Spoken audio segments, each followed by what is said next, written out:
Well, sir, please tell us about this shotgun. In fact, you might also tell us where you got it. Well, Johnny, I don't think that I have to say anything to explain to anybody that's watching this who Elmer Keith was. And Elmer was my old buddy. He and I hunted together for a whole lot of years. We hunted elk together for 10 years I know of, and every year in Colorado. But I was visiting at his home once, and he was showing me a whole. He had guns. He really had guns. Racked up like in leather cases, or the regular custom leather cases, not saddle scabbards. Right. Under beds, all over the place. Double rifles of all and everything. And we went through them, of course, me admiring his guns, and when we got through looking at them, he said, well, what do you think about them, old buddy? I said, they're all beautiful, but there's just one of them in there that if I had my choice, I'd pick. He said, which one is that? I said, that little greener. He said, you like that little gun? And I said, I sure do. That is a beauty. And he handed over that to me. He said, shake hands, old friend, belongs to you. Well, yeah. Isn't that something? I'll tell you another story about Elmer. There are many stories about him that I could tell you, but the one that I really liked was the night that he got the Outstanding Handgun Award. He got the first one. Mm-hmm. And Elmer told me, he said, old friend says, stick by me. I just don't know what to say. I said, now Elmer, that's going to be the day when you don't know what to say. Because Elmer was a talker. He really could talk the horns off a billy goat. But he knew. But he knew what he was saying. Believe me, he wrote a big book. I forgot who the guy that went with him over there that published the book. But he told me something that I could have told him, that Elmer never kept notes. Mm-hmm. But he wrote in that book the time of day of every animal that they shot, what the weather was like, mm-hmm. the temperature was like, the gun he had, the load that he used. Mm-hmm. And he said, this guy said, I took copious notes. Mm-hmm. I went back and checked him, and he was exactly right on every one of those, and all he had was in his head. So over a 2 month safari they were with him. So he had an unusual, like a photographic memory as far as absolutely, absolutely. Isn't that amazing? Fantastic memory. Mm-hmm. If it had anything to do with guns. And something I want to mention since we're talking about Elmer Keith, Bill Jordan knew Elmer very well, and Elmer caught a lot of flack for writing up his 600-yard 44 Magnum pistol shot. And I believe I heard you say one time, if in fact Elmer Keith said it was so, well, it was. Is that correct? Well, what I said is that I know that Elmer Keith killed that animal at 600 yards because he told me that he did. Mm-hmm. Does that explain it? Well, I think that settles it pretty well. Okay. Well, that's great. Well, a lot of people are not aware that you assisted Skeeter Skelton in becoming a gun writer.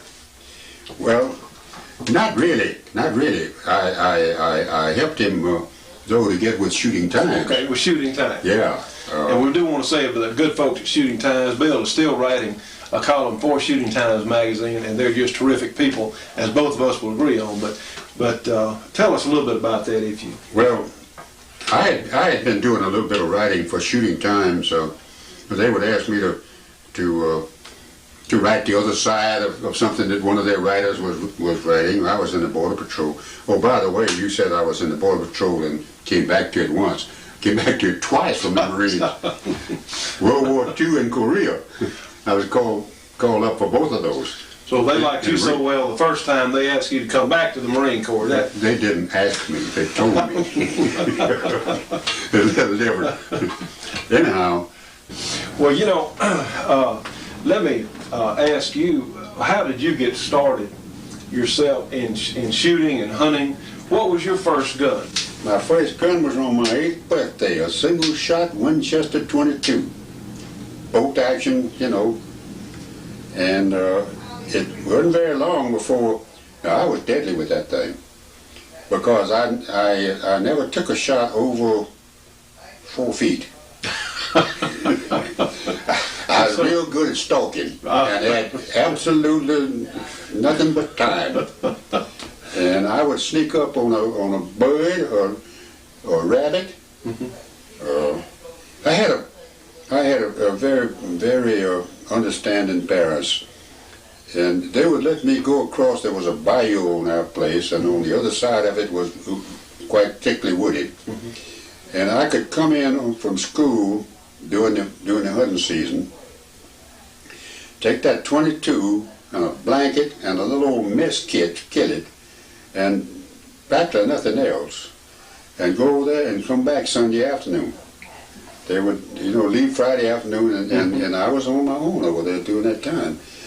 But I wanted to kill it and I was going to eat it. And I'll tell you one little story you might like.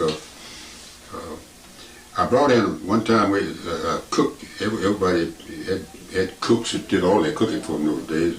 We had one that was a real jewel. But I brought in a duck. And I said, I want you to cook this for me. And she looked at it, she said, I ain't gonna cook that thing. I said, yes you are, you gonna cook it and I'm gonna eat it. Yeah, well, I was 9 years old. 9 years old. Yeah. Right. She said, no, I ain't gonna cook it. And I said, well, why aren't you gonna cook it? She said, I ain't gonna cook it because that ain't no duck. Its foot come out in the wrong place. But I said, all right, I'm gonna cook it. So I took it out in the yard, built a little fire, and I cooked it. And I bit into it, and I think, well, maybe she's right. It wasn't no duck. It wasn't duck. I think it's one of those old dipples, we called it.